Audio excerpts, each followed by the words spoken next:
À l'origine, l'entrée des villes était intégrée dans les fortifications, frontière entre le milieu urbain et la vie rurale. Plus tard, avec l'arrivée de l'automobile, tout a changé. Repoussée dans les faubourgs, l'entrée des villes présente aujourd'hui un urbanisme illisible où se mêlent cacophonie des enseignes et no man's land. Frisomat, un industriel spécialiste de la construction à ossature métallique, s'est posé la question et a lancé auprès d'architectes un appel à idées.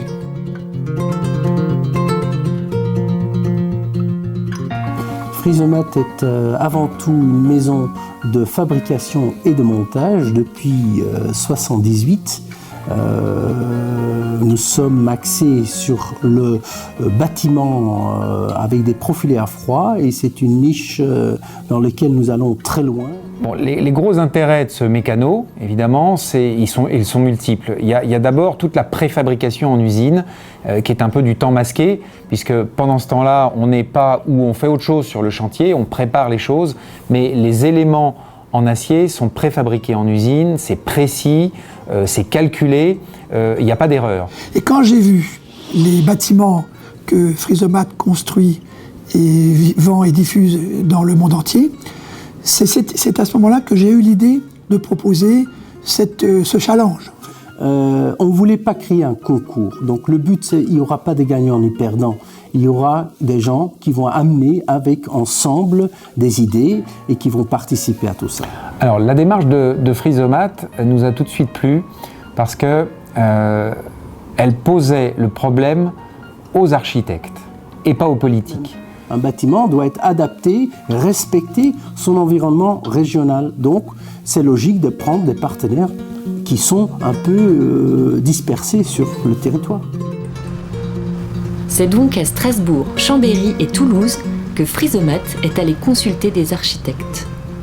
Donc le thème est complètement dans l'air du temps puisque voilà, les problématiques entrée de ville, zone d'activité sont des thèmes que nous développons déjà au sein de l'agence puisqu'on est archi-conseil de plusieurs zones d'activité. Donc voilà, il s'inscrit à la fois complètement dans nos réflexions.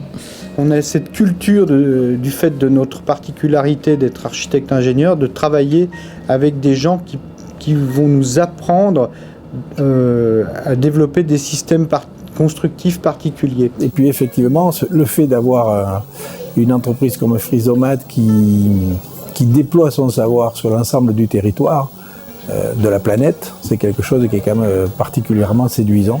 Ça nous permet de pouvoir confronter nos réflexions à des territoires que nous ne connaissons pas forcément. Mais aujourd'hui, quel est le constat que l'on peut faire sur l'entrée des villes ? Alors mon opinion sur l'entrée des villes françaises est malheureusement pas bonne. Je serais assez brutal, mais je dirais que c'est 40 ans d'échec d'urbanisme. Parce que quand on se promène en France, malheureusement, on voit, et tout le monde en est bien d'accord, les élus aussi, à ce désastre qui fait des entrées de ville quelque chose en France qui est peu valorisant. C'est quoi ? C'est simplement le résultat d'un territoire où il n'y a pas la conscience de la ville. Donc il y a l'absence de la règle, il y a l'absence du voisin. Donc c'est des sujets où chaque construction s'autonomise, se distingue de l'autre, mais se préoccupe surtout pas ni de son voisin de droite, ni de gauche, encore moins de celui d'en face. Toutes les entrées de ville françaises sont plus ou moins sinistrées. On a toujours la même arrivée dans la ville avec un alignement de boîtes à godasses avec des grandes enseignes, des parkings arides sur le devant, des lieux très impersonnels qui ne favorisent pas le développement d'une qualité de vie finalement. D'accord. Mais alors, comment mieux faire à l'avenir ? La question des entrées de ville aujourd'hui, elle place l'architecte de nouveau dans son rôle de coordinateur ou en tout cas d'urbaniste, de celui qui va fixer la règle. Les gens n'ont plus envie d'aller dans les supermarchés impersonnels, ils ont envie d'être en centre-ville, de pouvoir descendre de leur logement, aller à la supérette locale, d'aller prendre un verre au café, ils ont envie d'une vie de quartier. Et c'est l'ensemble qui va pouvoir offrir aujourd'hui une image à l'échelle, je dirais, d'un centre-ville, une image qui dit bonjour à la personne qui arrive. Et qu'au final, sur toutes les tranches horaires de la journée, on puisse avoir une présence au sein de l'ensemble immobilier. Parce que l'entrée des villes, ça reste un enjeu majeur, mais l'entrée des villes d'aujourd'hui, ce sera le centre de demain. Comment les produits Frisomat vont-ils aider à concrétiser votre réponse ? Donc on a envie de mettre en avant une des caractéristiques plutôt de base du pan de toit qui fait partie de l'expression Frisomat, qu'on a tendance à masquer aujourd'hui dans les zones d'activité pour faire plutôt des expressions horizontales de toiture. Donc on a plutôt tendance à masquer les pans de toit. Je pense qu'au contraire, dans ce projet, on va essayer de valoriser l'inverse. Ici, clairement, oui, c'est les systèmes constructifs Frisomat nous ont beaucoup influencé dans la composition de cette architecture. Bonjour. Les vedettes, ce sont les archives. C'est juste à l'entrée, là-bas sur la gauche, on descend les escaliers, on y va. Aujourd'hui, c'est le moment le plus attendu de cet appel à idées. Après plusieurs mois de réflexion, les architectes ont rendez-vous avec Frisomat pour présenter leurs projets et confronter leurs idées sur l'entrée des villes.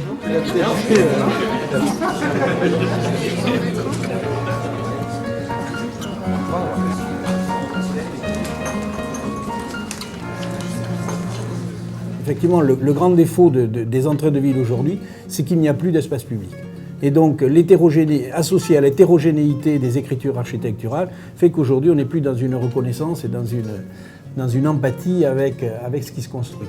Donc, le problème de l'appropriation de l'espace public est une véritable question. On peut avoir un hôtel, un spa, des espaces dédiés à la culture physique, qui font qu'au final, on va avoir une vie sur toute la journée. C'est cette mixité qui fait que, parce qu'on a du tertiaire dans les étages, qu'on va faire vivre les restaurants entre midi et 2, que parce qu'on a un hôtel avec un centre de fitness, par exemple, on va pouvoir faire vivre le projet le week-end ou le soir. Et puis donc on est arrivé sur des visuels qu'on a pris plaisir à produire, qui sont censés s'éloigner un peu de la boîte à chaussures dont on parle, qui sont compatibles complètement avec l'idée d'un produit d'une charpente métallique légère intérieure, qui peut rester visible, mais qui est après la question de la peau, de l'architecture, de la proportion et de l'enchaînement et de la fabrication, de la complexité, c'est du travail de l'architecture. Il faut juste que quelques architectes bien pensants se prennent en main vos produits, et puis les travaillent, les valorisent, et puis il y a de l'avenir. Voilà. Merci pour votre présentation. J'ai trouvé des réponses assez différentes, donc intéressantes, complémentaires. J'ai trouvé qu'elle mettait en œuvre les produits Frisomat de manière intéressante et porteuse et prospective. Après, d'un point de vue urbanisme, je pense que ce sont des questions tellement importantes, tellement politiques, tellement économiques qu'aujourd'hui on ne peut pas apporter toutes les réponses et que les quelques pistes qui ont été apportées à cette occasion sont effectivement pertinentes et intéressantes. Donc il y a un enjeu que de réfléchir à des solutions qui permettent d'aller au-delà de cette manière un peu qu'on a vu fleurir depuis 30-40 ans, pour restructurer la ville, recoudre ensemble, redéfinir la typologie, ajouter de la densité là où il n'y en a pas suffisamment, ajouter aussi de l'architecture là où souvent elle fait défaut, précisément. Je pense que la journée d'aujourd'hui a été très positive parce que ces trois cabinets d'architecture ont, par leurs projets très divers, validé que le système constructif de Frisomat, qui est habitué à l'industriel, répond en fait à des problématiques architecturales diverses, variées, et surtout permet aux architectes de continuer à être créatifs sur un sujet aussi difficile que les entrées de ville. Alors, quelle conclusion pourriez-vous apporter à cette belle aventure ? C'est un travail de longue haleine. C'est, je pense, un travail pour le futur. Et je pense que c'est un travail que si nous prétendons d'être innovateurs en construction métallique, il faut le prouver tous les jours. Et cet appel à idées est quand même un exemple par excellence de cette approche. Ainsi, en organisant cet appel à idées, Frisomat a réussi à faire bouger les idées sur le vivre ensemble. Comment redonner à la ville sa capacité à produire de la mixité? Tel sera l'enjeu des réponses apportées par les architectes. Frysomate, l'audace de la simplicité.